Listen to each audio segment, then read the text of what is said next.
Apa yang saya takut adalah kalau ada ayah tiri tak seikhlas macam saya sayang anak saya.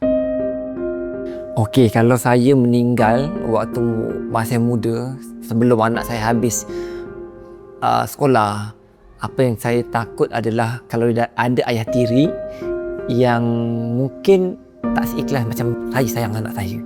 Tapi kalau dia dah dewasa dan saya meninggal dan saya reda, sebab bagi saya menjadi seorang abah atau ayah ni senang, tapi untuk menjadi ayah yang berguna, ayah yang beri manfaat kepada anaknya untuk menjadikan anak yang hebat itu susah.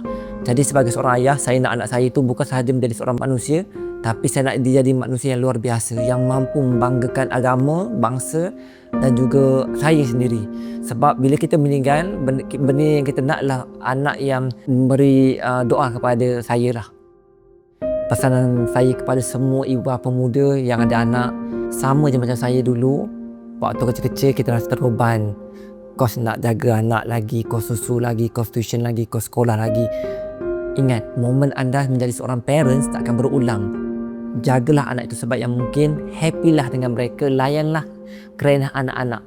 Kerana momen menjadi ayah dan juga ibu adalah momen yang terindah. Papa faham, banyak kelaburan yang perlu anda laburkan untuk membesarkan seorang anak. Tapi ingat, jasa anda akan dikenang oleh anak-anak anda nanti. Dan bila mereka besar, bila anda menjaga mereka yang terbaik, anak-anak itu akan membalas jasa anda. Papa percaya, ibu yang baik, parents yang terbaik akan melahirkan anak yang terbaik.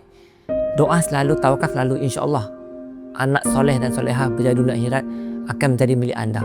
Itulah anak anda. Ingat, suplimen terbaik bermula dengan makanan sihat.